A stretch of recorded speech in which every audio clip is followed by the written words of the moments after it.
So, here we are in the heart of London, a world capital. And there's a lot that's very good about that. Let's think, it's a cultural powerhouse, it's an all-night party venue. Realistically, I don't get to see much of those two at the moment because I have a 2-year-old, but I understand that other people are enjoying them. And of course, it's the economic heart of Britain. Think of all those talented people flocking to London every year looking for work. Some of them head up the road to Soho, trying to get into the creative industries. Some of them head over to Old Street, trying to get into tech. Some of them hang around here, trying to get into politics. And there are plenty who want to follow the money into law and property and finance. But there's a side to London that's less talked about, and it's the role that this city plays in fueling corruption in some of the poorest countries in the world, and the role of some of our bankers, some of our lawyers, and some of our property market in helping that to happen. London is headquarters to HSBC, which was recently fined nearly $2 billion by the US authorities for repeatedly accepting cash that had been laundered by Mexican drug cartels. During the time that HSBC was accepting this dirty cash, 35,000 people died at the hands of the drug gangs in Mexico. London is also home to branches of NatWest, Royal Bank of Scotland, Barclays, UBS, and HSBC again, which accepted millions of pounds from corrupt Nigerian state governors who were paying in the bribes that they'd been accepting. London is also home to the High Court, which in a recent case involving a corrupt billion-dollar Nigerian oil deal, decided that one of the middlemen was entitled to a 10% cut, without questioning whether the British courts should be dividing up the proceeds of corruption in this way. And London is also home to a property market that's very popular with the world's corrupt. Now, most people think of corruption as something that happens somewhere else. It's over there, and it's nothing to do with us. But what I'm going to talk about is the role of some actors right here in London in helping some of it to happen. Now, I don't know about you, but this makes me feel rather sad and angry. I love London, and there's so much that's good about it, but this all makes me feel rather ashamed. I work for Global Witness, a campaigning organisation that investigates the deep links between natural resources, conflict, corruption, and environmental devastation. We spend half our time as investigative journalists, unpicking the dirty deals and following the money to those responsible. Then we use our findings to campaign for change. My colleague, Charmian Gooch, one of our co-founders, won this year's TED Prize.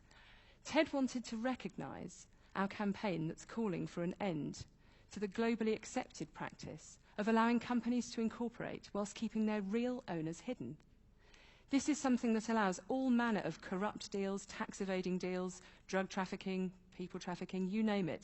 Serious, horrible crimes usually move the money using a company with hidden owners, which is why we're very pleased that the UK has just said it will bring in a register of the real owners of companies.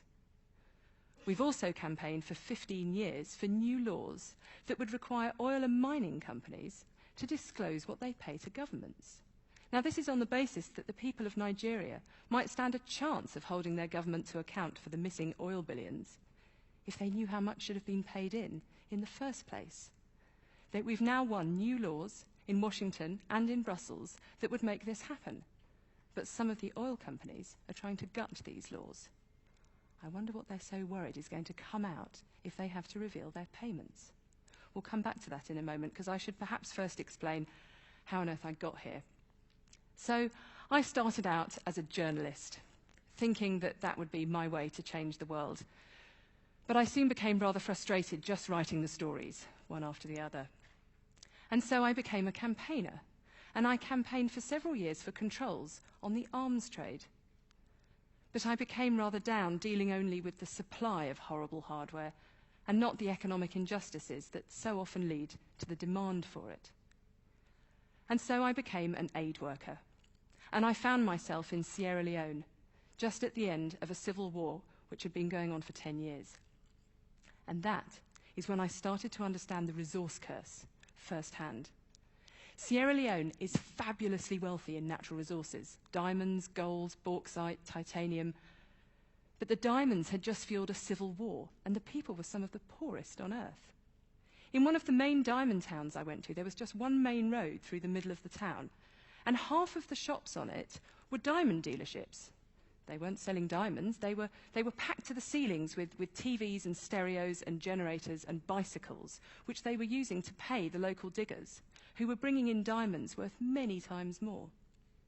The other half of the road was aid agency compounds, one after the other. And apart from a few stalls on the street, that was it for economic life in this town. Now, there's something going really wrong when a country's natural resource wealth is not only failing to benefit ordinary people, but is destabilising politics and fueling war. The aid work I was involved in was wonderful and seemed to be much needed.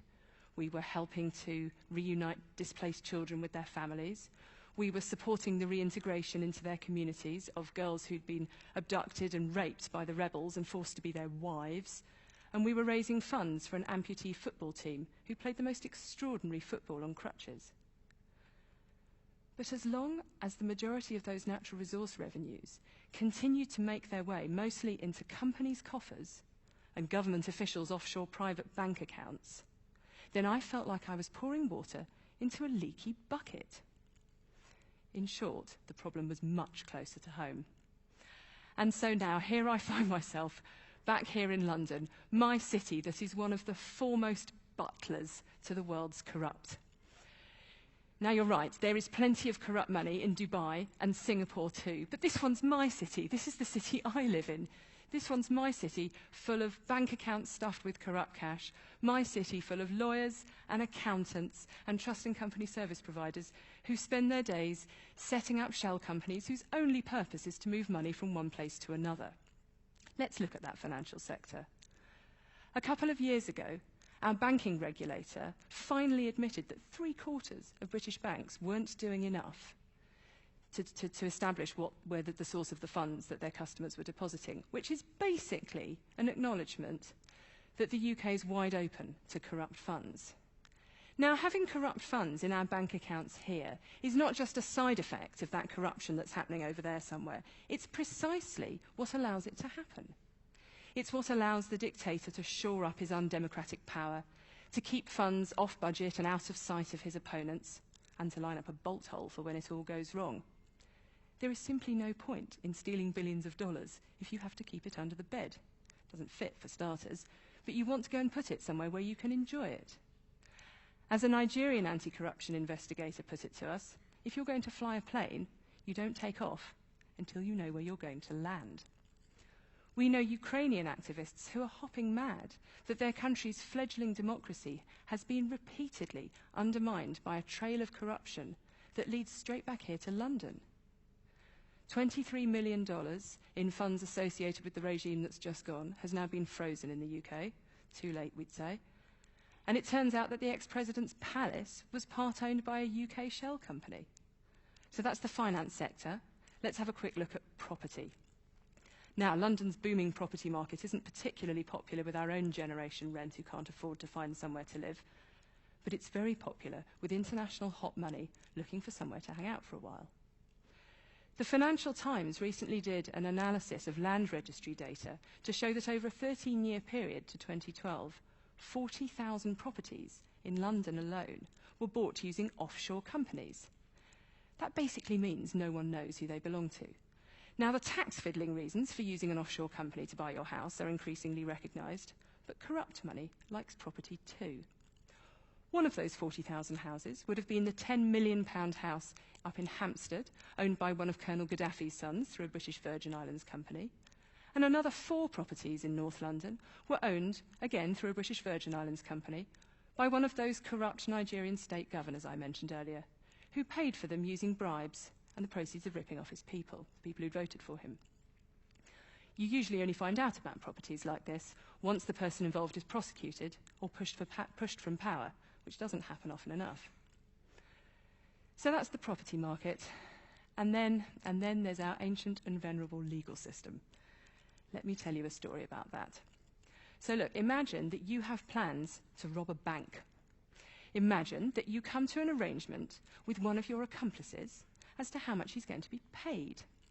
Imagine that your accomplice then takes you to court to claim his fee, and the court makes a decision as to how much he's entitled to without referring to the fact that a bank has just been robbed.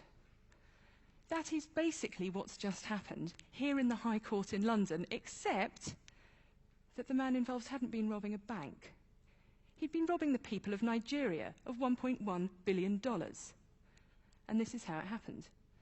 Two oil companies, Shell and Italy's Eni, bought a lucrative offshore Nigerian oil block for $1.1 billion. They paid this money to the government of Nigeria, which then made a subsequent payment for an identical amount to a company called Malibu Oil and Gas, which was secretly owned by the former Nigerian oil minister. He had awarded his own company, whilst he was in office, this concession, and was now cashing in on his corruption. Now, Shell and Eni point out that they paid their money to the government of Nigeria. But court documents show that their representatives met the former oil minister, who's called Dan Etete, on a number of occasions while the negotiations were going on, and that they knew he was representing this company, Malibu. When the $1.1 billion reached Malibu, 800 million of it was immediately wired on to another 5 companies with hidden owners, so nobody knows who's benefited. It certainly isn't the Nigerian people.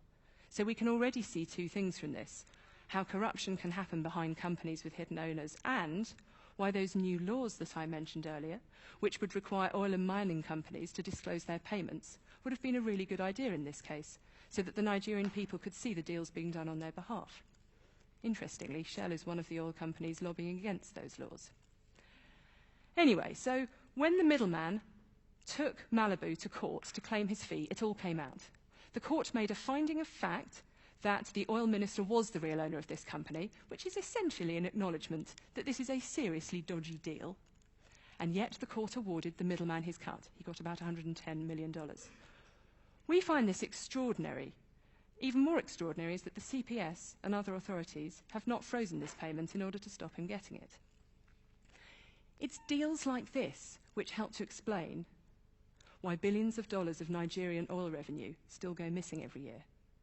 It's deals like this which help to explain why a larger proportion of Nigerian people live in poverty than before the oil money started to flow. The UK, meanwhile, gives £275 million a year of development aid to Nigeria. I am not suggesting that we stop the aid. I've seen for myself what good aid can do. I am suggesting, though, that we stop fueling the corruption that undermines that aid and prevents oil revenues reaching ordinary people. I am suggesting that we don't let our courts legitimise corrupt deals. I am suggesting that we stop our banks accepting corrupt money. And I am suggesting that perhaps it's time for the land registry to record the real owners of properties, and not just the offshore companies that they're hiding behind. I am basically suggesting that we try and make London a place where those who want to go and work in finance and property and law can do so if they choose, without helping to fuel the corruption that keeps so many people still living in poverty. Thank you.